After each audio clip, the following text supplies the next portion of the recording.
என்னுடைய வார்த்தையை நாம் ஆராய்ந்து கூடிய வந்திருக்கிறோம். கொடுக்கப்பட்ட ஒரு சிறுமுறை என்று சொல்ல வேண்டும்.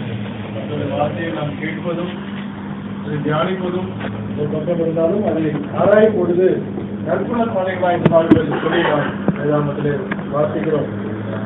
இதுவரைக்கும் நாம் ஏறத்தாழ 6 வகுப்புகள் கடந்து வந்திருக்கிறோம் என்று நினைக்கிறேன். கடந்த வகுப்பிலே நாம் 2வது பகுதியை குறித்து நாம் பார்த்து கொண்டு வந்தோம். மத்திய சுவிசேஷத்தில் மொத்தம் 5 மேஜர் டிவிஷன்ஸ் இருக்கிறது என்று சொல்லி நாம் சொன்னேன். 2வதாக தி ப்ரொக்ளமேஷன் ஆஃப் தி கிங்கை குறித்து நாம் கடந்த வாரத்திலே பார்த்தோம். அதில் ஒரு ரெஃபரன்ஸையும் நான் உங்களுக்கு சொல்ல வேண்டிய இந்த கிளாஸில் நான் சொல்லுவேன் என்று சொல்லியிருந்தேன். மத்திய எழுதின சுவிசேஷ புத்தகம் 5வது அதிகாரம் 22வது வசனம். மத்திய 5:22 நான் உங்களுக்கு சொல்லுகிறேன், தன் சகோதரனை நியாயம் இல்லாமல் கோபித்துக் கொள்பவன் நியாய தீர்ப்புக்கு ஏதுவாயிருப்பான். நியாயம் இல்லாமல் கோபித்துக் கொள்பவன் வீணன் என்று சொல்லுகிறவன். முதலாவது, நியாயம் இல்லாமல் கோபித்துக் கொள்பவன் நியாய தீர்ப்புக்கு ஏதுவாயிருப்பான். நியாயம் இல்லாமல் வீணன் என்று சொல்லுகிறவன் ஆலோசனை சங்கத்துக்கு ஏதுவாயிருப்பான். நியாயம் இல்லாமல் மூடனை என்று சொல்லுகிறவன் எரிநரகத்துக்கு ஏதுவாயிருப்பான் என்று சொல்லி அந்த வசனத்தில் நாம் பார்க்கிறோம். அப்பொழுது மூடன் என்று சொல்கிற அந்த பதமானது ரெகுலராக நாம் யூஸ் பண்ணுகிற ஒரு முட்டாள், அறிவு கெட்டவன், அந்த மாதிரியான ஒரு நோக்கத்தில் அது சொல்லப்படவில்லை. அதற்கு ஒரு ஆழ்ந்த ஒரு அர்த்தம் இருக்கிறது. வேதாகமத்திலே மத்தேயுனுடைய அந்த காலகட்டத்திலே மூடன் என்று சொல்கிற வார்த்தையானது இஸ்ரவேலர்களுக்கு மத்தியிலே பழைய ஏற்பாட்டிலே அவர்களுக்கு அதை வேற ஒரு மனிதர்களுக்கு, வேற மாதிரியான ஒரு ஜனங்களுக்கு அது மூடன் என்கிற பதம். அதை நாம் நம்முடைய மொழிபெயர்ப்பில் பார்க்கும் பொழுது அது மூடன் என்று நாற்பதாக பார்க்கிறோம். உபாகமம் 22வது அதிகாரம் 21வது வசனம். 22வது அதிகாரம் 21வது வசனத்தை வாசிக்கலாம்.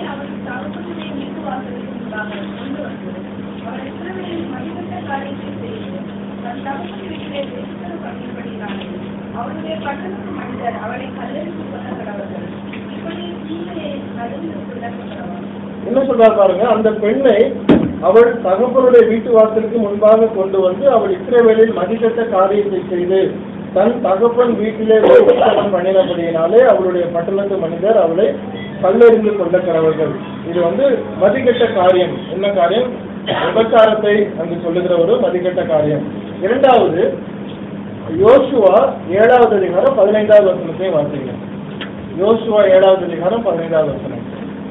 அப்பொழுது சாபத்திலிருந்து எடுத்தவனாய் கண்டுபிடிக்கப்படுகிறவன் கர்த்தரின் உடன்படிக்கையை மீறி இஸ்ரவேலிலே மதிகேடான காரியத்தை செய்தபடியினால் அவனும் அவனுக்குள்ள யாவும் அக்கினியில் சுட்டரிக்கப்பட கடவுது என்றார். பாருங்க, மதிகேடன், மூடன் என்று சொல்லுகிற இந்த பதம் எதை சொல்லுகிறது என்று சொன்னால், தேவனுடைய வார்த்தைக்கு மீறி நடக்கிற ஒரு மனுஷன் அல்லது வேசித்தனம், விபச்சாரம் பண்ணக்கூடிய ஒரு காரியத்தை, கர்த்தருடைய வார்த்தைக்கு மீறி இருக்கக்கூடிய ஒரு காரியத்தை மதிகேடன், மூடனே என்று சொல்லுகிற அந்த பதம். அதனாலதான் நார்மலா நம்ம இப்போ ஒருத்தனை முட்டாள் அப்படின்னு சொல்லும் பொழுது உடனே அவன் எரி நரகத்துக்கு எதுவாயிருப்பானா அப்படின்னா அது கிடையாது. அந்த அர்த்தத்தில் சொல்லப்படவில்லை. எரி நரகத்துக்கு யார் எதுவாயிருப்பான் என்று சொன்னால், தேவனுடைய வார்த்தைக்கு மீறி, தேவனுடைய வார்த்தை சொல்லப்பட்ட காரியத்திற்கு தேவனுடைய ஜனங்களா இருக்கக்கூடியவர்கள் தேவனுடைய வார்த்தைக்கு மீறி செயல்படும் பொழுது அவர்கள் மதிகேடர்கள் என்று சொல்லப்படுகிற அந்த பதம் தான் நான் பார்க்கிறோம். மூடனே அப்படின்னு சொல்லி நார்மலா ஒருத்தர் திட்டுறாங்க அப்படின்னா அவன் எரிநரகத்துக்கு எதுவா இருப்பானோ அப்படிங்கிற அந்த பதம் அல்ல. இந்த இடத்துல சொல்லப்படுற காரியமானது மூடனே என்று சொல்லும் பொழுது கர்த்தருடைய மனுஷன், தேவனுடைய பிள்ளை என்று சொல்லுகிறவர்கள் தேவனுடைய வார்த்தைக்கு எதிராக நடக்கும் பொழுது அவர்கள் மூடனாக அவர்கள் அந்த இடத்துல சொல்லப்படுகிற பதம். அதுதான் இந்த இடத்துல சொல்லப்படுகிறது. சரி, 3வது பகுதி இந்த நாளில் நாம் பார்க்க இருக்கிறோம். 3வது பகுதி the power of the king. 2வது ப்ரொக்ளமேஷன் ஆஃப் த கிங்.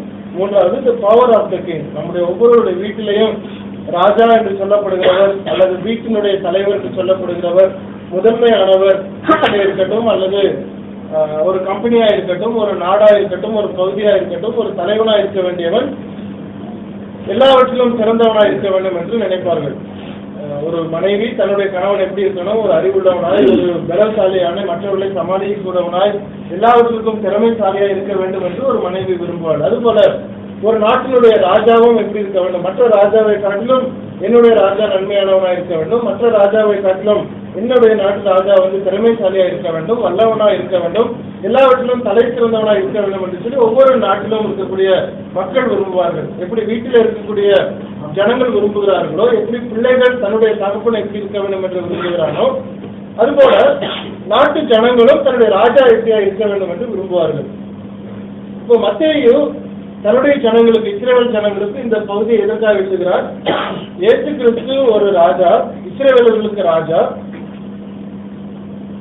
உலகத்தாருக்கு அவர் ரட்சகர் என்கிற ஒரு கோணத்தில் அவர் எழுதி கொண்டு வருகிறதை நாம் பார்க்கிறோம்.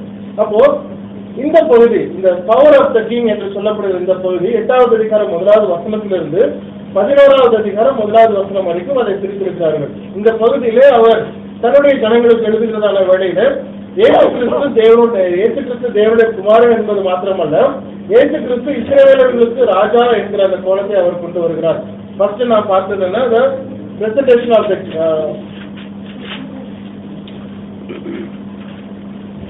பிரசன்டேஷன் ஆஃப் த கிங் முதலாவது பகுதியை நாம் பார்த்தோம். இரண்டாவது ப்ரொக்ளமேஷன் ஆஃப் த கிங்கை நாம் பார்த்தோம். இப்பொழுது இந்த பவர் ஆஃப் த கிங்.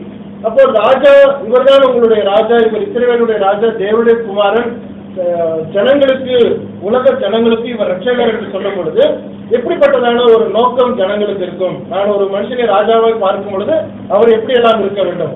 அவர் வல்லமை உள்ளவராக இருக்க வேண்டும், அவர் சிறந்த ஒரு ஞானியா இருக்க வேண்டும், அவர் ஒரு வலிமை நிறைந்தவராக இருக்க வேண்டும், அவர் எல்லாவற்றையும் காட்டிலும், யாரை காட்டிலும் எப்பேற்பட்ட பிரச்சனை வந்தாலும் எனக்கு ஒரு விடுதலையை கொடுக்கக்கூடிய ஒரு மனுஷனா இருக்க வேண்டும். அப்படிப்பட்ட ஒரு திறமை உள்ளவராக இருந்தால் அவரை நான் ராஜாவா ஏற்றுக்கொள்ள முடியும். அப்போ மத்தேயு எழுதுகிறார், இயேசு கிறிஸ்து ராஜா என்ற நோக்கத்தில் எழுதி கொண்டு வரும்பொழுது இந்த பகுதியில எப்படியாக அதை போக்கஸ் பண்ணுகிறார் என்று நாம் கவனிக்க வேண்டும். சர்வ வல்லவர் அப்படின்னு சொன்னா நார்மலா செய்யக்கூடிய காரியத்தை காட்டிலும் ஒரு விசேஷமான ஒரு காரியம். நம்மளாம் மேஜிக் ஷோவை பாக்குறோம். மேஜிக் ஷோ நார்மலா அவங்க செய்யறாங்க, அல்லது கொஞ்சம் வித்தியாசமா ஒரு மனுஷன் செய்யறான் அப்படின்னா அதை கொஞ்சம் அட்டென்ஷன் கொடுப்பாங்க. ஒரு விசேஷம், மற்றவர்களை காட்டிலும் இவற்றில் விசேஷம் இருக்குது. சும்மா பேப்பரை கொளுத்தி போட்டுட்டு அவர் ஒரு பீச்சையில கொண்டு வராரு, புறாவை கொண்டு வராரு அப்படிங்கிறத காட்டிலும் ஒரு ஒரு மனுஷரையோ ஒரு மனுஷியை படுக்க போட்டு அதை வெட்டி 2 துண்டுகளாக காண்பிக்கும் பொழுது ஒரு வித்தியாசமா யோசிப்பார்கள். ஆக ஏதோ ஒரு நல்ல மனுஷனா பண்றானே அப்படின்னா உண்மையா அது மேஜிக் கிடையாது, ஒரு மந்திரம் கிடையாது, தந்திரத்திலே செய்கிறார்கள். சரி, அப்ப சர்வ வல்லவர் என்று சொல்லும் பொழுது எல்லாவற்றிலும் வல்லவரா இருக்க வேண்டும், எல்லா காரியத்திலும் வல்லவர். இயேசு கிறிஸ்துவை சர்வ வல்லவர் என்று சொல்ல பிரசன்ட் பண்ணும் பொழுது என்னென்ன காரியத்திலே அவர் சர்வ வல்லவரா இருக்க முடியும்? எல்லாவற்றிலும். நம் நிமித்தமாய் செய்ய முடியாத காரியங்களை அவர் செய்கிறார் என்று சொன்னால் அவர் வல்லவர். எதெல்லாம் நம்மளால செய்ய முடியாது அதெல்லாம் அவர் செய்கிறார் அப்படிங்கிறதை அவர் காண்பிக்க வேண்டும். அந்த ஒரு நோக்கத்தில் கவனித்து என்று சொன்னால் இந்த அதிகாரம் 8வது அதிகாரம் 9வது அதிகாரம் 2 அதிகாரத்திலையும் 10 விதமான மிராக்கிள்ஸ், 10 விதமான அதிசயங்களை வரிசைப்படுத்துகிறார், அழகாக வரிசைப்படுத்துகிறார். மொத்தம் வேதாகமத்தில், அதாவது புதிய ஏற்பாட்டில் எத்தனை அதிசயங்கள் இயேசு கிறிஸ்துவினுடைய காரியங்கள் சொல்லப்பட்டிருக்கிறது? ஞாபகம்? மொத்தமா புதிய ஏற்பாட்டிலே இயேசு கிறிஸ்துவினுடைய அதிசயங்கள் எத்தனை ரெக்கார்ட் பண்ணப்பட்டது? அவர் செய்தது அநேகம், ஆனால் ரெக்கார்ட் பண்ணப்பட்டது 35. மொத்தம் 35 மிராக்கிள்ஸ் புதிய ஏற்பாட்டிலே இயேசு கிறிஸ்துவினுடைய மிராக்கிள்ஸ் ரெக்கார்ட் பண்ணப்பட்டிருக்கிறது. அவர் இவ்வளவுதான் செஞ்சாரா அப்படின்னா யோவான் நமக்கு தெளிவா சொல்றாரு, அவர் இதை காட்டிலும் நிறைய செஞ்சாரு, ஆனால் இதைதான் நமக்கு மென்ஷன் பண்ணியிருக்கிறாங்க. ஏன் அப்படின்னு சொன்னா, எதையெல்லாம் நீங்க கேள்வி கேட்கிறீங்களோ, இதை அவரால் முடியுமா, இது முடியுமா, இது முடியுமா, அது முடியுமா அப்படின்னு கேட்டா இதெல்லாம் முடியும் அப்படிங்கிற ஒரு சப்ஜெக்ட் தான் கவர் பண்றதுக்காக 35 மிராக்கிள்ஸை கவர் பண்ணியிருக்கிறார்கள் வேதாகமத்தில். இந்த 4 சுவிசேஷ புஸ்தகத்திலும், மத்தேயு, மார்க்கு, லூக்கா, யோவான், இந்த 4 சுவிசேஷ புஸ்தகத்திலும் 35 சொல்லப்படவில்லை. இது கலெக்டிவ் டேட்டா. மத்தேயுல 21 மிராக்கிள் சொல்லப்பட்டிருக்கிறது. அவுட் ஆஃப் 35 மிராக்கிள்ஸ்ல மத்தேயுல சொல்லப்பட்டது 21 தான் சொல்லப்பட்டிருக்கிறது. மார்க் 35 19 அவர் கலெக்ட் பண்ணி சொல்லியிருக்கிறார். லூக்கா 35 மிராக்கிள்ஸ்ல 20 கலெக்ட் பண்ணி சொல்லியிருக்கிறார். யோவான் 35 மிராக்கிள்ஸ்ல 7 கவர் பண்ணியிருக்கிறார். அப்போ யோவான மாத்திரம் படிச்சீங்க அப்படின்னா இயேசு கிறிஸ்து அற்புதங்கள் செய்தது ஒன்லி 7 அற்புதங்கள் தான் அது ரெக்கார்ட் பண்ணப்பட்டிருக்கும்.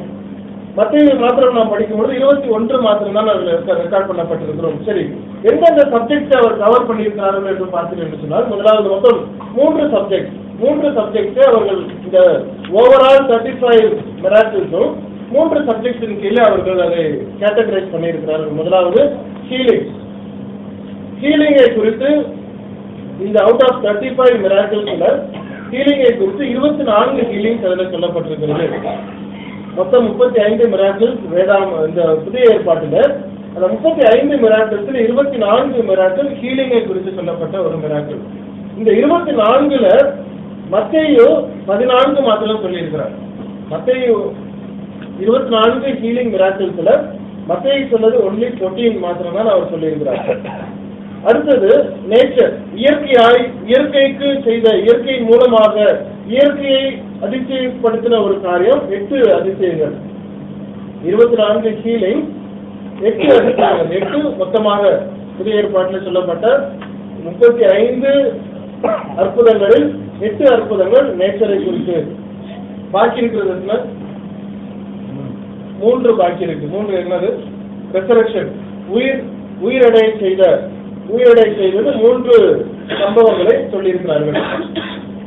இதுல மத்தேயு மாத்திரம் கவர் பண்ணதை சொல்லிடுறேன். திரும்ப மத்தேயு 21 மிராக்கிள்ஸ் அவர் கவர் பண்ணியிருக்கிறார். அந்த 21ல 14 மிராக்கிள்ஸ் ஹீலிங், 6 மிராக்கிள்ஸ் நேச்சரை குறித்து சொல்லியிருக்கிறார். ஒரே ஒரு மிராக்கிள் ரெசரக்ஷனை குறித்து அவர் சொல்லியிருக்கிறார். ஆக 21 மிராக்கிள் மத்தேயு மாத்திரம் அவர் சொன்னது. ஆனால் புதிய ஏற்பாட்டிலே இயேசு கிறிஸ்து செய்த அற்புதங்கள் மொத்தம் சொல்லப்பட்டது 35. ஓவரால் 35ல 24 ஹீலிங், 8 நேச்சர், 3 ரெசரக்ஷன். 8 நேச்சர் மாத்திரம் நான் உங்களுக்கு பட்டியலிடலாம் என்று நினைக்கிறேன். 8 நேச்சரும் 3 ரெசரக்ஷன் மாத்திரம். முதலாவது இயற்கை. ஏன் அதை கவர் பண்ண வேண்டும்? ஹீலிங்கை கவர் பண்ணுகிறார். மனுஷனால் முடியாத ஒரு காரியம். நீங்க மருந்து தான் கொடுக்கலாங்க வழியே ஹீலிங்கை கொண்டு வர முடியாது. எவ்வளவுதான் டாக்டர்ஸ் மருந்து கொடுத்தாலும் உங்களுக்கு ஜுரம் வந்துருச்சு அப்படின்னா ஜுரத்தை போக்குவதற்கு அந்த மருந்து கிடையாது. நல்லா கவனிக்கணும். ஜுரத்தை போக்குவதற்கு மருந்து கொடுப்பது கிடையாது. எதுக்கு மருந்து கொடுக்குறாங்க? அப்போ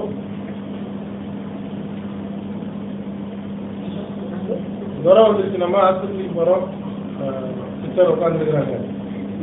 ஜுரம் வந்துருச்சு, ஆஸ்பத்திரிக்கு போறோம், மருந்து சாப்பிடுறோம் அப்படின்னா ஜுரத்துக்கு உள்ள மருந்து கிடையாது. அது எதுக்குள்ள மருந்து? நம்முடைய உடம்புல ஆட்டோமேட்டிக்கா மெக்கானிசம் தேவன் வச்சிருக்கிறாரு. ஒரு முள்ளு குத்திருச்சுன்னு சொன்னா ஒரு சலம் வைக்குது. ஏன் சலம் வைக்குது? சலம் வந்து ஒரு ப்ரொடெக்டிவ் ஃப்ளூயிட். அதுல இருக்க அந்த அழுக்கு உடம்புல போய் விடாதபடிக்கு இந்த ஃப்ளூயிட் உடனே அதை ப்ரொடெக்ட் பண்ணி வெளியே போக விடாம அதை பிளாக் பண்ணி வச்சிருது. அப்போ நீங்க என்னைக்கு அதை வந்து உடச்சி அந்த அழுக்கை வெளியே எடுத்துட்டீங்கன்னா அந்த ஃப்ளூயிட் அதுக்கப்புறம் வரப்போறதுல வலியை குறைச்சிருது. அப்ப என்னன்னா அந்த தேவனுடைய அந்த திட்டத்தை பாருங்க. உடம்புல வச்சிருக்கிற அந்த எதிர்ப்பு சக்தி அங்க வச்சிருக்கிறாரு. ஒருவேளை ஒரு தேவையில்லாத, உடம்புக்கு தேவையில்லாத ஒரு காரியம் உடம்புல செலுத்தப்படும் பொழுது உடனே அதை ப்ரொடெக்ட் பண்ணி அந்த சலம் வச்சு அதை வந்து பிளாக் பண்ணி வச்சிருது. நீ உள்ள போகக்கூடாது, அவ்வளவுதான் அவருடைய ரேஞ்ச் அப்படின்னு சொல்லி அதை கிளீன் பண்ணி எடுத்ததுக்கு அப்புறம் அது கியூர் ஆயிடுது. அதுபோல உடம்புல இருக்கக்கூடிய எல்லா வியாதிக்கும் செல்ஃப் கரெக்டிவ் மெக்கானிசம் பாடியில இருக்கிறது. ஏன் ஜுரம் வருகிறது என்று சொன்னால் ஏதோ ஒரு விஷயம் குறைவுபட்டதுனாலே ஒரு ஜுரம் வருகிறது. அந்த விஷயம் ஏன் குறைவுபட்டிருக்கிறது? அந்த விஷயத்தை குறைவுபட்டதை சரி பண்ணும் பொழுது அது ஆட்டோமேட்டிக்கா போய் ஜுரத்தை வெளியேற்றி விடும். இப்ப நீங்க மருந்து சாப்பிடுறது வந்து ஜுரத்தை வெளியேற்றுவதற்காக கிடையாது. ஜுரம் வராமல் இருக்கிறதுக்கு என்ன தடை தேவன் வைத்திருக்கிறாரோ உடம்புல அதை எனர்ஜைஸ் பண்ணுவதற்காக அந்த மருந்து போய் நேரம் அந்த வேலையை செய்யும் பொழுது அது போய் அந்த ஜுரத்தை வரட்டி விடும். நீங்க மருந்து சாப்பிடணும் ஜுரத்தை போக்குறது கிடையாது. என்ன மெக்கானிசம் வைத்திருக்கிறாரோ அதை டெவலப் பண்ணும் பொழுது அது ஜுரத்தை வெளித்தருகிறது. அப்போ அதனுடைய அந்த வியாதி குணமாகிறது வந்து மருந்தினால் வியாதியை வரட்டுவதில்லை, உடம்புல இருக்கக்கூடிய அந்த மெக்கானிசத்தை சரி செய்வது நிமித்தமா அந்த வியாதி குணப்படுகிறது. அதுபோல இந்த ஹீலிங் ஒவ்வொன்றும் ஒவ்வொரு வகையில இருக்கிறது. அநேக விதமான ஹீலிங்ஸ், நம்ம 24 ஹீலிங்ஸ் நம்ம பார்க்கிறோம். எப்படி எல்லாம் அவர் குணப்படுத்துகிறார். மனுஷனால முடியாத காரியங்கள், ஒரு செவிடனா இருக்கிறவன், குருடனா இருக்கிறவன்லாம் வந்து இன்றைக்கும் அது காலம் இவ்வளவு மருத்துவ ரீதியில நம்ம வளர்ந்ததுக்கு பின்னதாக கூட அநேக விஷயங்கள் சவாலான ஒரு காரியங்களா இருக்கிறது. ஆனால் அந்த காலத்துல லைட்டு கிடையாது, ஒரு டெலிபோன் கிடையாது, எந்த ஒரு டெவலப்மெண்ட்டும் இல்லாத ஒரு ஸ்டேஜ்ல இருந்த பொழுதும் கூட ஏற்று கிறிஸ்து இப்படிப்பட்ட ஒரு ஹீலிங் அவர் கொடுத்திருக்கிறார் சொன்னால் ஜனங்களுக்கு அவர் அதை நிரூபிக்கிறார் எப்படிப்பட்ட அதிகாரம் அவருக்கு இருக்கிறது என்று சொல்லி. அப்ப அது போல ஹீலிங் 24 நேச்சர். நேச்சர்ல வந்து மத்திய 8வது அதிகாரம் 23 சொல்லப்படுகிற இந்த விஷயத்தை நாம் பார்க்கும் பொழுது, படகுல ஏறும் போது அவருடைய சீஷர்கள் அவருக்கு பின் சென்று ஏறினார்கள். அப்பொழுது படகு அலைகளினால் மூடப்படத்தக்கதாய் கடலில் பெரும் காற்று உண்டாயிற்று. அவரோடு நித்திரையா இருந்தார். அவர் வந்து எழுப்பி கடலை அடக்கின பொழுது அந்த கடல் அடங்குகிறது. எந்த மனுஷன் சொன்னா கடல் அடங்க போகும்?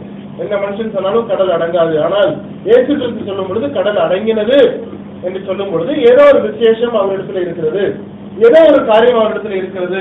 அது ஒரு வித்தியாசமான ஒரு காரியம். அதுதான் அது எகெயின்ஸ்ட் நேச்சர், இயற்கை என்று சொல்லப்படுகிறதையும் அவருடைய கண்ட்ரோல்ல இருக்கிறது என்பதை காண்பிப்பதற்காக மத்தேயு அதை ரெக்கார்ட் பண்ணுவதை நாம் கவனிக்க முடியும். முதலாவது அந்த ஸ்டோம், அந்த கடல் காற்றை அவர் அடக்கினதை நாம் கவனிக்கிறோம். இரண்டாவதாக 5000 ஜனங்களுக்கு அவர் போஷித்த ஒரு காரியம். 14வது அதிகாரம் 15 to 21 வரைக்கும் அதை நாம் கவனிக்க முடியும். 5000 ஜனங்களுக்கு அவர் போஷிக்கிறார். 5000 ஜனங்களுக்கு போஷிப்பது ஒரு சாதாரண காரியம் அல்ல.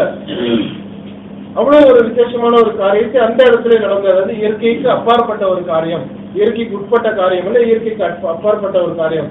அடுத்ததாக 14வது அதிகாரம் 25வது வசனத்துல நாம் பார்க்க முடியும், இயேசு கிறிஸ்து கடலின் மீது நடந்து செல்கிற ஒரு காரியம். எந்த ஒரு மனுஷனாலும் கடல் மேல நடக்க முடியாது.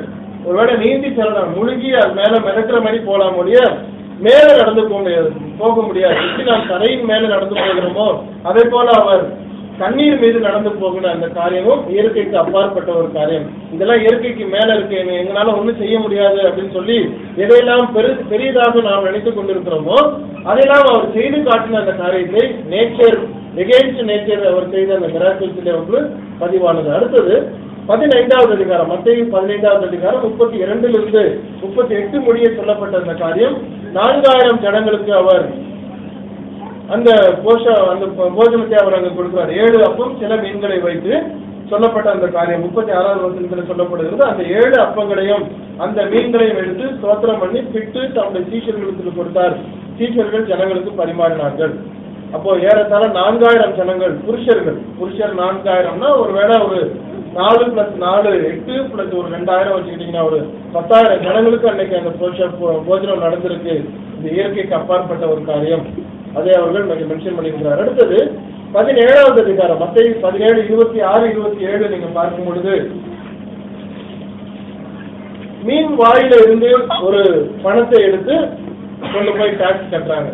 இயேசு கிறிஸ்து வந்து டாக்ஸ் கேட்கறாங்க. அவர் சொல்றாரு கட்டிடுவோம், என்ன பிரச்சனை அப்படின்னு சொல்லிட்டு போய் ஒரு மீனை பிடி அந்த மீன் வாயில காசு இருக்கு எடுத்து கொடு அப்படிங்கிறாரு. இவங்க வந்து எந்த மீனை பிடிக்கணும், எந்த இடத்துல பிடிக்கணும், எந்த மீன்ல எடுக்கணும் அப்படின்லாம் சொல்லணும். போ மீனை பிடி, அதுல திறந்து பாரு, வாயில காசு இருக்கும் அப்படிங்கிறாரு. அதே மாதிரி போறாங்க, மீனை பிடிக்கிறாங்க.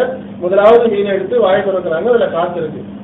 இப்போ இதெல்லாம் வந்து யாருமே எதிர்பாராத ஒரு விஷயத்தை அவர் செய்தார் அப்படிங்கிற இயற்கைக்கு மாறான ஒரு காரியம். எத்தனையோ மீன் பிடிச்சிருப்பாங்க, எத்தனையோ காரியங்களை செஞ்சிருப்பாங்க, ஆனா அவர் சொன்னது பற்றி நடந்தது அது இயற்கைக்கு மாறான ஒரு காரியம். அடுத்ததாக 21வது அதிகாரம் 18 உள்ள விஷயத்தை நீங்க கவனிக்கும் பொழுது, அந்த அத்தி மரமானது பட்டு போன ஒரு விஷயம், அது இயற்கைக்கு மாறான ஒரு காரியம். 21வது அதிகாரம் 18வது வசனத்திலிருந்து 22 முடிக்கும் சொல்லப்பட்ட ஒரு காரியம். அப்பொழுது காலையிலே அவர் நகரத்துக்கு திரும்பி வருவதில் அவருக்கு பசி உண்டாயிற்று. அப்பொழுது வழி அருகே ஒரு அத்தி மரத்தை கண்டு அதனிடத்தில் போய் அதில் இலைகள் என்று வேற ஒன்றையும் காணாமல் இனி ஒரு காலம் இடத்தில் கனி உண்டாகாது இருக்க கடவுள் என்றார். உடனே அத்தி மரம் பட்டு போயிற்று.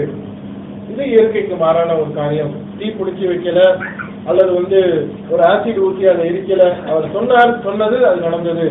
அது இயற்கைக்கு யாருமே எதிர்பாராத ஒரு விஷயத்தை நடந்தது. இதுவரைக்கும் இந்த 6 காரியங்கள் மத்தேயுவிலே சொல்லப்பட்ட ஒரு காரியங்கள்.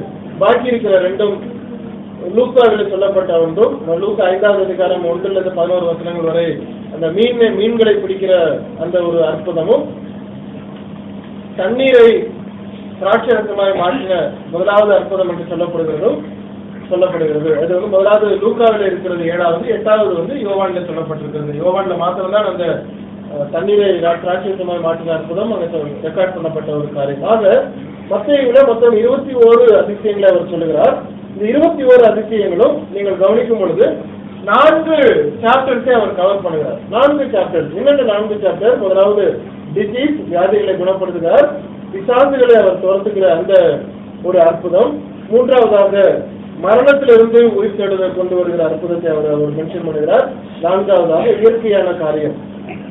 இந்த 4 மிராக்கிள் 4 டைப் ஆஃப் மிராக்கிள்ஸையும் அவர் கவர் பண்ணுகிறார். அப்போ என்னுடைய ராஜா என்று சொல்லப்படுகிறவர் என்னோடு மாத்திரமல்ல, எனக்கு அப்பாற்பட்ட ஒரு காரியத்தை அவரால் செய்ய முடியும். அவர் இயற்கையையும் அவரால் கண்ட்ரோல் பண்ண முடியும், அவர் பிசாசுகளை கண்ட்ரோல் பண்ண முடியும், மரணத்தையும் அவர் ஜெயிக்க முடியும், அவர் வியாதிகளை குணப்படுத்த முடியும். அப்போ என்னாலே முடியாத எல்லாவற்றையும் அவர் செய்ய முடியும், எந்த ஒரு மனுஷனாலும் செய்யாததை அவரால் செய்ய முடியும் என்கிற அந்த காரியங்களை அவர் மென்ஷன் பண்ணி வைத்திருப்பது இந்த மத்தேயுவினுடைய விசேஷமாக இருக்கிறது. மற்ற எல்லா புத்தகங்களை காட்டிலும் 21 maximum number of miracles record பண்ணவர் மத்தேயு மாத்திரம்தான். மற்றவர்களெல்லாம் மார்க் 19 ரெக்கார்ட் பண்ணியிருக்கிறார், லூக்கா 20, யோவான் 7 மாத்திரம் தான் பண்ணியிருக்கிறார். மத்தேயு 21 மிராக்கிள்ஸ் அவர் ரெக்கார்ட் பண்ணியிருக்கிறாரு. இந்த 21 மிராக்கிளும் இந்த 4 விஷயத்தையும் அவர் கவர் பண்ணி எடுத்துன இந்த காரியங்கள். இந்த 8வது அதிகாரமும் 9வது அதிகாரத்திலையும் சொல்லப்பட்ட அற்புதங்கள் குரோனாலாஜிக்கல் படி கிடையாது, அதை நாம் கவனிக்க வேண்டும். அதாவது 8வது அதிகாரம் 2வது வசனத்துல குஷ்டரோகியை குணப்படுத்துகிறார், அதற்கு பின்னதாய் வரும் பொழுது வேலைக்காரன் திமிர்வாதமாய் கிடக்கிறதை குணப்படுத்துகிறார். இப்படியே ஒவ்வொன்றாய் நீங்கள் கவனித்து வருகிற இந்த காரியம் ஒன்றன் பின் ஒன்றாக இருக்கிறது என்று கிடையாது. இது குரோனாலாஜிக்கல் பேசிஸ்ல எழுதி வைக்கப்படவில்லை. ஒருவேளை பின்னாடி நடந்திருக்கலாம், முன்னாடி நடந்திருக்கலாம், முன்னாடி சொல்லப்பட்டது பின்னாடி வைக்கப்பட்டிருக்கலாம். ஆனால் அவர் கலெக்டிவாக அவர் எழுதினார். இதுக்கப்புறம் இது நடந்தது என்று சொல்லப்படுகிற இந்த அதிசயங்கள் மத்தேயுவில சொல்லப்பட்ட இந்த 8, 9 அதிகாரங்களில் சொல்லப்படுகிற இந்த வரிசைப்படுத்தப்படவில்லை என்பதை நம்ம கவனிக்கணும். இந்த டைம் லைன்ஸை நீங்க படிக்கும் பொழுது இது நமக்கு மிஸ்லீட் பண்ணிடக்கூடாது. அதனாலதான் அதை நான் ஹைலைட் பண்றேன். டைம் லைன் பேசிஸ்ல வரும் பொழுது குரோனாலாஜிக்கல் பேசிஸ்ல அது வர கிடையாது. ரெக்கார்ட் பண்ணப்பட்டிருக்கு, ஆனால் ஒன்றன் பின் ஒன்றாக இது செயல்படுத்தப்படவில்லை. இன்றைக்கு நடந்திருக்கலாம், அன்றைக்கே அதுவும் நடந்திருக்கலாம், நேற்று நடந்திருக்கலாம், அது 3வது முறை சொல்லப்பட்டிருக்கலாம். ஆனால் இது ஒரு சப்ஜெக்ட் வைஸாக அது சொல்லப்பட்ட ஒரு காரியம். இது பவர் ஆஃப் த கிங். என்னுடைய ராஜா எப்படிப்பட்டவர், இஸ்ரவேலின் ராஜா எப்படிப்பட்டவர், தேவனுடைய குமாரன் எப்படிப்பட்டவர், உலகத்தின் ரட்சகர் எப்படிப்பட்டவர் என்கிற அவருடைய தன்மையை சொல்லப்படுவதற்காக மென்ஷன் பண்ணப்பட்ட இந்த 21 அற்புதங்கள் மத்தேயு அவர் எழுதுகிறார். டீப்பா நம்ம போக போறதில்லை அப்படின்னு சொன்னதுனால நான் அதை ஓவராலா கவர் பண்ணி போகிறேன். 4வதாக progressive rejection of the king. progressive rejection of the king. முதலாவது நாம் பார்த்தோம் presentation of the king, இரண்டாவதாக proclamation of the king, மூன்றாவதாக power of the king, நான்காவது progressive rejection of the king. தொடர்ந்து அந்த ராஜா என்று சொல்லப்பட்ட இயேசு கிறிஸ்துவை, இஸ்ரவேலின் ராஜா என்று சொல்லப்பட்ட இயேசு கிறிஸ்துவை, தேவனுடைய குமாரன் ஆகிய இயேசு கிறிஸ்துவை மறுதளித்த அல்லது எதிர்த்த அல்லது சந்தேகப்பட வைத்த சம்பவங்களை அதையும் ரெக்கார்ட் பண்ணுகிறார். நெகட்டிவ் மாத்திரம், பாசிட்டிவ் மாத்திரம் அல்ல, நெகட்டிவையும் அவர் ரெக்கார்ட் பண்ணுகிறார். ஆனால் ஆழமாய் நீங்கள் பார்க்கும் பொழுது அது நெகட்டிவாக கிடையாது. ஒருவேளை ஒரு மனுஷன் கேள்வி கேட்கிறான் என்று சொன்னால் அந்த கேள்விக்கு பதிலையும் அவர் அங்க ரெக்கார்ட் பண்ணுகிறார். அப்போ ஒரு பைபிள் கிளாஸ் நம்ம உட்கார்ந்து இருக்கிறோம், அல்லது ஒரு கிறிஸ்துவை குறித்து நாம் கேள்விப்படும் பொழுது, ஒரு புதிய ஒரு ரட்சகரை குறித்து நாம் கேள்விப்படும் பொழுது அநேக விதமான கேள்விகள் நம்முடைய மனசிலே எழும்பும். அதற்கு நாம் எப்படி பதில் சொல்ல போகிறோம்? அதனாலதான் இந்த பகுதியும் அதில் வைக்கப்பட்டிருக்கிறது. முதலாவது, இந்த progressive rejection of the king உடைய சப்ஜெக்ட் எதில் தொடர்கிறது என்று சொன்னால் 11வது அதிகாரம் 2வது வசனத்திலிருந்து 16வது அதிகாரம் 2வது வசனம் முடிய chapter 11 verse 2 இருந்து chapter 16 verse 2 வரைக்கும் progressive rejection of the king என்கிற அந்த சப்ஜெக்டை அவர்கள் பிரித்து வைத்திருக்கிறார்கள். அதிலே நாம் போக்கஸ் பண்ணும் பொழுது எப்படியாக இயேசு கிறிஸ்து எதிர்க்கப்பட்டார், எப்படியாக ஜனங்களுடைய செயல்பாடுகளுக்கு விரோதமாய் அவர் விரோதமாக இருக்கிறார் என்று அவர்கள் சொல்லப்பட்டார் என்கிற கருத்தை நாம் இந்த 11வது அதிகாரம் 2வது வசனத்திலிருந்து 16வது அதிகாரம் 2வது வசனம் வரைக்கும் நாம் அதை கவனிக்க முடியும். அந்த 11:2 வாசிங்க. அத்தருணத்தில் காவலில் இருந்த யோவான் கிறிஸ்துவின் கிரியைகளை குறித்து கேள்விப்பட்டு தன் சீசரில் 2 பேரை அழைத்து, வருகிறவர் நீர்தானா அல்லது வேறொருவர் வர காத்திருக்க வேண்டுமா என்று அவரிடத்தில் கேட்கும்படி அனுப்பினார். என்ன நடக்கிறது பாருங்க. ஒரு யோவான் ஸ்நானகன், இதே யோவான் ஸ்நானகன் தான் இயேசு கிறிஸ்து ஞானஸ்நானம் எடுக்கும் பொழுது என்ன சொன்னாரு? நீர் தேவனுடைய குமாரன், உம்மிடத்திலே நான் ஞானஸ்நானம் எடுப்பதற்கு இருக்க வேண்டிய நேரத்திலே நான் எடுக்காதபடிக்கு நீர் என்னிடத்துல வந்து எடுக்கலாமா அப்படின்னு ரெகக்னைஸ் பண்ணாரு. எப்படி அவர் ரெகக்னைஸ் பண்ணாரு?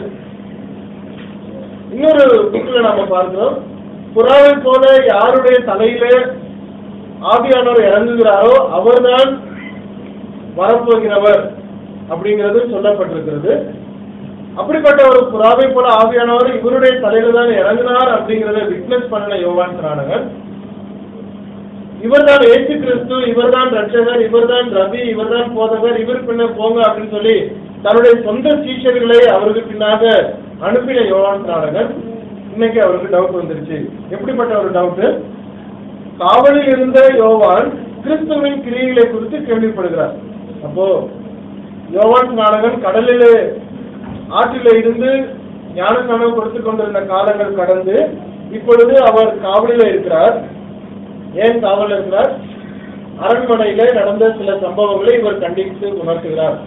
அப்போ அவருடைய ரிலேஷன்ஷிப் எங்க இருக்குது பாருங்க.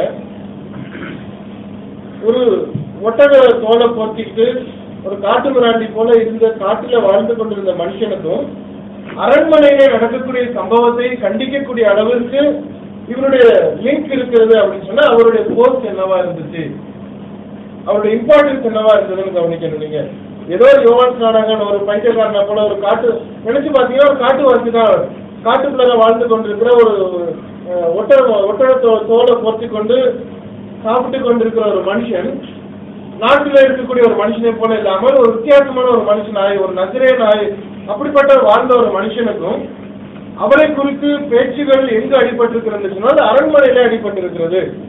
அரண்மனையிலே நடந்து கொண்டிருக்கிற சம்பவங்களும் இவருக்கு சொல்லப்படுகிறது. இவர் பேசுகிற விஷயங்கள் அரண்மனையிலே சொல்லப்படுகிறது என்று சொன்னால் எந்த அளவுக்கு இவருக்கு இம்பார்ட்டன்ஸ் இருந்திருக்கிறது என்பதை கவனிக்க வேண்டும். பாத்தீங்க, யோவான் 1வது அதிகாரம் 33 இருந்து 37 வரைக்கும் வாசிக்கலாம். நானும் இவரை அறியாதிருந்தேன், ஆனாலும் ஜலத்தினால் ஞானஸ்நானம் கொடுக்கும்படி என்னை அனுப்பினவர் ஆவியானவர் இறங்கி யார் மேல் காண்பதை நீ காண்பாயோ அவரே பரிசுத்த ஆவியினால் ஞானஸ்நானம் கொடுக்கிறவர் என்று எனக்கு கூறியிருந்தார். அந்தபடியே நான் கண்டு இவரே தேவனுடைய குமாரன் என்று காட்சி கொடுத்து வருகிறேன் என்றான். மறுநாளிலே யோவானும் அந்த சீக்கிரம் 2 பேர் நிற்கும் போது இயேசு நடந்து போகிறவன் கண்டு இதோ தேவ ஆட்டுக்குட்டி என்றான். 37 அவன் அப்படி சொன்னதை அவ்விரண்டு சீக்கிரம் கேட்டு இயேசுக்கு பின் பாருங்க. அங்க நடந்த விஷயங்கள், முதலாவது இவருக்கு ஒரு டிசர்ன்மெண்ட் இருக்கிறது. என்ன, யார் மேல் பரிசுத்த ஆவியானவர் இறங்குகிறாரோ ஜலத்தினால் ஞானஸ்நானம் கொடுக்கும்படி என்னை அனுப்புகிறவர் சொல்லி இருக்கிறார். என்னன்னு, ஆவியானவர் இறங்கி யார் மேல் தங்குவதை நீ காண்பாயோ அவரே பரிசுத்த ஆவியினால் ஞானஸ்நானம் கொடுக்கிறவர் அப்படிங்கிறது இவருக்கு ஒரு சொல்லப்பட்டிருந்த ஒரு இன்ஸ்ட்ரக்ஷன். அப்போ யாரோ ஒருத்தர் வரப்போகிறார், அவர் நான் தண்ணியில ஞானஸ்நானம் கொடுக்கிறேன், ஆனால் அவரோ பரிசுத்த ஆவியினால ஞானஸ்நானம் கொடுக்க போகிறார். அவர் யாரா இருக்க முடியும், நீ எப்படி கண்டுபிடிக்கலாம்னு சொன்னால், நீ கொடுக்கக்கூடிய ஜனங்களுக்கு ஒவ்வொருத்தருக்கான ஞானஸ்நானம் கொடுத்துக்கிட்டே இருக்கும் பொழுது யாரோ ஒருத்தருக்கு மேல பரிசுத்த ஆவியானவர் புறாவை போல இறங்குவார். அப்பொழுது அவரை நீ கண்டுபிடிச்சிரு, நீ விட்னஸ் பண்ணணும் அப்படின்னு சொல்லப்பட்டிருக்கிற ஒரு இன்ஸ்ட்ரக்ஷன். அந்த இன்ஸ்ட்ரக்ஷன் படி இயேசு கிறிஸ்துவுக்கு ஞானஸ்நானம் கொடுக்கும் பொழுது இவர் கண்டுபிடிச்சார், இவர் தான் தேவனுடைய குமாரன். 34வது வசனம், அந்தபடியே நான் கண்டு இவரே தேவனுடைய குமாரன் என்று சாட்சி கொடுத்து வருகிறேன். ஒரு பிரசன்ட் இடத்துல மென்ஷன் பண்றாரு, நான் இவர் தான் கண்டுபிடிச்சிட்டேன், அப்படிதான் நான் சாட்சியும் கொடுத்து வருகிறேன், இவர் தான் தேவனுடைய குமாரன் கன்ஃபார்மா அவர் சொல்லிக் கொண்டு வருகிறது. மாத்திரமல்ல, தன்னுடைய டீச்சர்கள் மறுநாளிலே யோவானும் அவருடைய டீச்சர்கள் 2 பேரும் நிற்கும் பொழுது இந்த யோவான் சொல்றாரு, இந்த மாதிரி இயேசு கிறிஸ்து போறாரு, இவர்தான் அந்த தேவ ஆட்டுக்குட்டி என்று சொல்லுகிறார். சொல்லும் பொழுது உடனே இந்த டீச்சர்கள்லாம் ஓகே, அவருக்காகவே நம்ம யோவான் ஸ்நானனை பின்பற்றி கொண்டிருக்கிறோம், இப்பொழுது நாம் அவரே பின்பற்றலாம் சொல்லிட்டு இவரை இயேசு கிறிஸ்துவுக்கு பின் செல்கிறார்கள். இவ்வளவு கன்ஃபார்மா இருக்கக்கூடிய ஒரு யோவான் ஸ்நானனுக்கு ஒரு சந்தேகம் வந்தது. அடுத்தது அவருடைய யாரெல்லாம் அவருக்கு ரெஸ்பாண்ட் பண்ணாங்கன்னு பாருங்க. மத்திய 3வது அதிகாரம் 7வது வசனம். மத்திய 3:7. பரிசேயரிலும் பாத்தீங்க,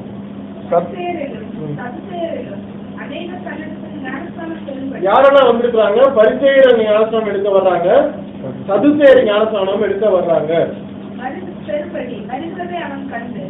உயிர்காப்பு குட்டிகளை வரும்போது தப்பித்துக் கொள்ள உங்களுக்கு வகை காட்டினவன் யார்? சரி, போதும். அப்போ அவங்க வந்து சாதாரண ஜனங்கள் மாத்திரம் கிடையாது. யோவான் இடத்துல ஞானஸ்நானம் எடுத்துக் கொள்வதற்கு கடந்து வருகிறவர்கள் சாதாரண ஜனங்கள் மாத்திரம் கிடையாது. அங்க இருக்கக்கூடிய பரிசேயர்களும் கடந்து வந்தார்கள், சதுசேயரும் கடந்து வந்தார்கள். ஞானஸ்நானம் பெரும்படிக்கு வருகிறதை கண்டார்கள். அப்போ அவருடைய இம்பார்ட்டன்ஸ் அங்கு வளருகிறது, அரண்மனை வரைக்கும் போகிறது. பரிசேயர்களும், தேவாலயத்தில் இருக்கக்கூடிய பரிசேயர்களும் ஞானஸ்நானம் எடுத்துக் கொள்கிறார்கள். தேவாலயத்தில் இருக்கக்கூடிய சதுசேயர்களும் ஞானஸ்நானம் எடுத்துக் கொள்கிறார்கள்.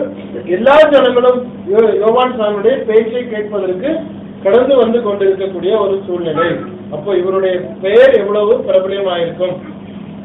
பிரபலியம் ஆனது மாத்திரமல்ல, ரெகக்னேஷன் ஆனது மாத்திரமல்ல, அரண்மனை வரைக்கும் அவருடைய செல்வாக்கு வளர்ந்தது மாத்திரமல்ல, இயேசு கிறிஸ்து தான் தேவனுடைய குமாரன் என்று கண்டுபிடித்தும் அவர் அதை சாட்சி கொடுத்து வந்த ஒரு யோவான் ஸ்நானகன். இப்பொழுது அவருக்கு ஒரு டவுட் என்ன வந்தது? இவர் காவலில் போய் மாட்டிக்கிட்டாரு, ஜெயில பிடிச்சு வச்சிருக்கிறாங்க. ஜெயில பிடிச்சு வச்சிருக்கும் பொழுது இவருக்கு ஒரு டவுட் வந்திருக்கு. தன்னுடைய டீச்சர்களை கூப்பிட்டு அனுப்புறார். நீ இயேசு கிறிஸ்துவிட்ட போய் கேளு, நீர்தானா? முன்னாடி கேட்டது என்னாச்சு? அப்ப முன்னாடி வைத்த நம்பிக்கை என்ன ஆனது? இயேசு கிறிஸ்து தான், நீதானே கண்டுபிடிச்ச, நீதானே வந்து பார்த்த, இவருடைய தலையில புறாவை போல ஆவியானவர் இறங்குனதெல்லாம் பார்த்ததுக்கு அப்புறம் இன்னைக்கு டவுட் வந்துருச்சு அப்படின்னு சொன்னால் என்ன காரணம்? நீர்தானா அல்லது வேறொருவர் வர காத்திருக்க வேண்டுமா என்று அவரிடத்தில் கேட்கும்படி அனுப்பினார். ஏன் அவருக்கு டவுட் வந்ததுன்னு ஏதாவது கேட்க சொல்ல முடியுமா? இவ்வளவு தீர்க்கமா இருந்த யோவான் ஸ்நானனுக்கு எதனால டவுட் வந்தது?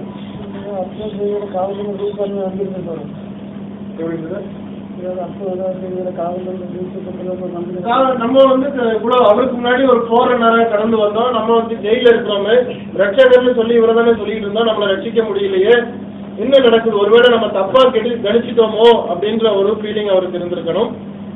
வேற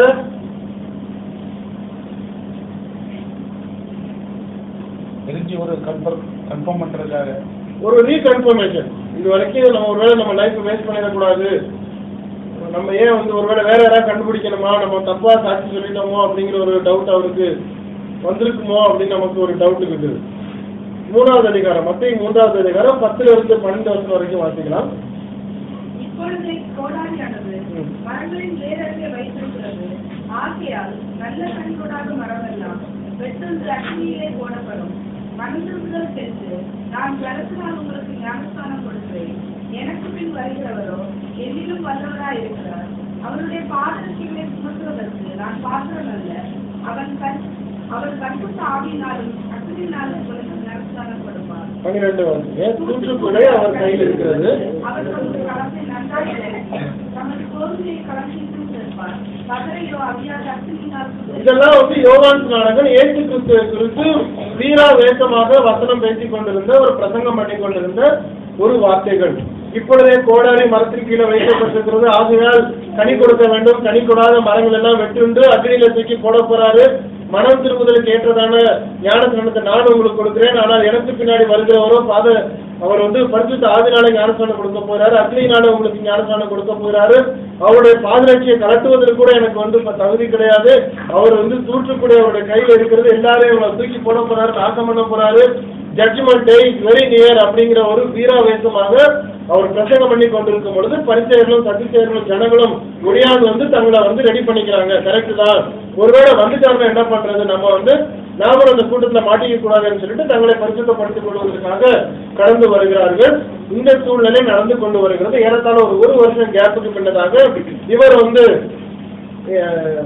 ஜெயில போய் அடைக்கப்படுறாரு. இயேசு கிறிஸ்து வந்தார் தான், ஞானஸ்நானம் எடுத்தார் தான், பிரசங்கம் பண்ணி கொண்டிருக்கிறார் தான். அவர் வந்து இங்கே ஜனங்களுக்கு வந்து அதிசயங்களை செய்கிறார், அற்புதங்களை செய்கிறார். ஆனால் யோவான் ஸ்நானகன் சொன்ன அந்த சம்பவம் எதுவுமே நடக்கவில்லை.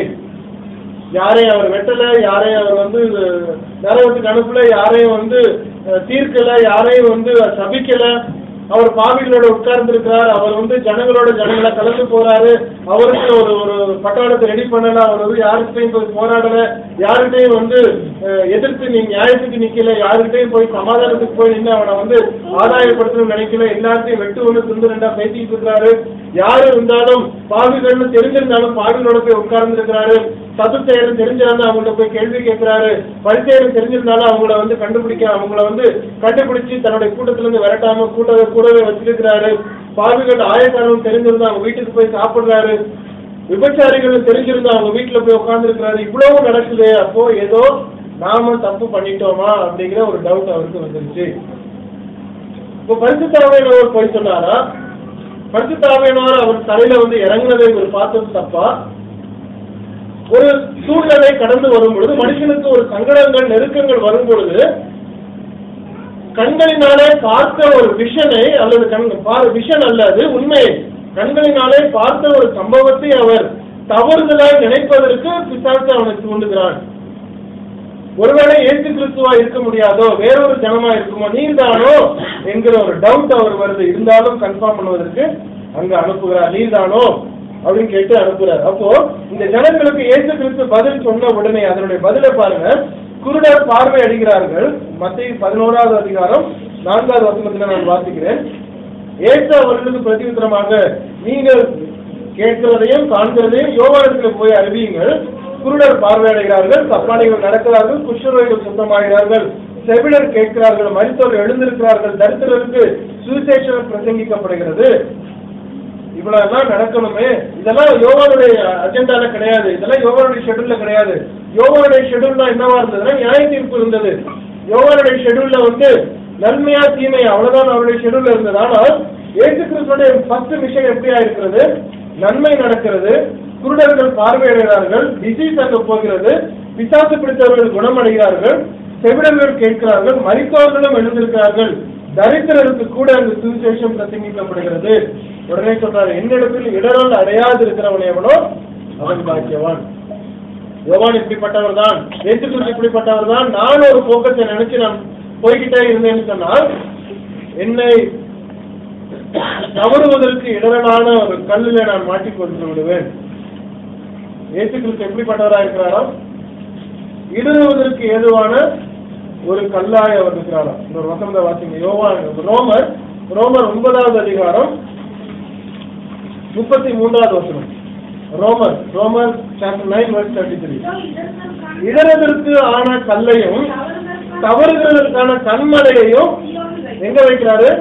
சீயோன்ல வைக்கிறார். நம்மளாம் சீயோனை தேடி ஓடிக்கொண்டு போய் கொண்டிருக்கிறோம். சீயோனுக்கு தான் நான் போயிடணும், பரம எருசலேமுக்கு நான் போயிடணும். ஆனால் போற பாதையில என்ன இருக்குது? நான் தப்பி போறதற்கு, இடரை விடுவதற்கான ஒரு கல்லையும் தவறி போவதற்கான ஒரு கண்மலையையும் நான் வைத்திருக்கிறேன். அவரிடத்தில் விசுவாசமா இருப்பவன் எவனோ அவன் வெட்கப்படுவதில்லை என்று எழுதியிருக்கிறபடி இப்படி ஆயிற்று. அப்ப இயேசு கிறிஸ்து எனக்கு இஷ்டமானபடி அவர் இருக்கணும், எனக்கு தேவையானபடி அவர் செய்யணும், எனக்கு தேவையானபடி அவர் என்னை ஆசீர்வதிக்கணும், நான் விரும்புகிறபடி என்னை அவர் வழிநடத்தணும்னு சொல்லி நான் இயேசு கிறிஸ்துவை நோக்கி கடந்து போய்கொண்டே இருக்கிறேன் என்று சொன்னால் நான் தவறி விடுவேன். அவர் எப்படிப்பட்டவர் தான் நான் ஃபாலோ பண்ணணுமே ஒழிய எனக்கு இஷ்டமானபடி இயேசு கிறிஸ்துவை நான் தேடிக்கொள்ளக்கூடாது. இயேசு கிறிஸ்து எப்படிப்பட்டவர் அப்படிங்கறத நினைத்து நான் ஃபாலோ பண்ணணும். எனக்கு இஷ்டமானபடி இயேசு கிறிஸ்துவை நான் இழுத்துட்டு போக முடியாது. அப்ப என்ன ஆயிடும்? ஆட்டோமேட்டிக்கா நான் தவறான பாதையில சென்று விடுவேன். உடனே சொல்றாரு, என்னிடத்தில் இடரல் அடையாமல் இருக்கிறவன் எவனோ அவன் பாக்கியவானா இருப்பான். யோவானுக்கு போய் சொல்லுங்க, இதுதான் கரெக்ட், நீ நினைக்கிறது சரிதான், இதுதான் நடக்கிறது, இயற்கைக்கு அப்பாற்பட்ட எல்லா காரியமும் நடந்து கொண்டிருக்கிறது, தரித்திரருக்கு சுவிசேஷம் பிரசங்கிக்கப்படுகிறது. அப்ப யோவான் சொன்னது என்ன? யோவான் எதிர்பார்த்தது ஒன்று, ஆனால் யோவான் சொன்னது தவறு அல்ல, அது தவறான பிரசங்கம் அல்ல, அது சரியான பிரசங்கம் தான். ஆனால் that will not happen in the first coming. அவர் வந்த ஒரு நேரத்தில் நடப்பதல்ல, அவருடைய இரண்டாவது வருகையில நடக்க போகிற காரியத்தை யோவான் நாடகம் சொல்லிக் கொண்டு வருகிறார். ஆனால் யோவான் சொன்ன நினைத்தது என்ன? வந்துட்டார், இப்பவே அது நடக்க போறது நினைத்துக் கொண்டிருந்தார். ஆனால் அது நடக்கவில்லை. அது இரண்டாவது வருகையில தான் நடக்க போகிறது. இயேசு கிறிஸ்து இப்பொழுது சுவிசேஷம் பிரசங்கிக்க வேண்டும். இயேசு கிறிஸ்து தேவனுடைய ஜனங்களுக்கு அவர் சுவிசேஷம் சொல்ல வேண்டும். இஸ்ரவேல் அல்லாத நீங்களும் நானும் ரட்சிக்கப்பட வேண்டும் என்பது இயேசு கிறிஸ்துவினுடைய நோக்கமாக இருக்கிறது. தேவனுடைய அநாதி தீர்மானம் அது நிறைவேறுகிறது நிமித்தமாய் இன்றைக்கு நாம் ரட்சிக்கப்பட்டிருக்கிறோம், உட்கார்ந்து இருக்கிறோம், தேவனுடைய பிள்ளைகள் என்று சொல்லப்படுகிறோம். இரண்டாவது வருகை வருவதற்கு முன்னதாக நீங்களும் நானும் தேவனுடைய ரட்சிப்பை நாம் பெற்றுக் கொள்கிற வேளையில இந்த தூற்றுக்குடை இரண்டாவது வருகையில அது செயல்படுத்துகிறது. எவ்வளவு அருமையான சம்பவம் நேற்று நடந்துச்சு பாருங்க. சன் டிவில பிளாஷ் பண்றாங்க. அப்போ என் கூட ரூம்ல இருந்தவர் பதறி போய் போன் அடிக்கிறாரு. நான் கூலா உட்காந்து சாப்பிட்டுட்டு இருந்தேன். என்ன சார் வந்து சுனாமி வருதுன்னு சொல்லிட்டு இருக்கிறாங்க, நீங்க என்ன கூலா உட்காந்துருக்கீங்க, போன் பண்ணி பேசுங்கனாரு. அது எனக்கு ஒரு நிறைய தடவை ஒரு இங்க கூப்பிட்டோம், நிறைய தடவை ஒரு பிரேயர் கூப்பிட்டுருக்கோம்.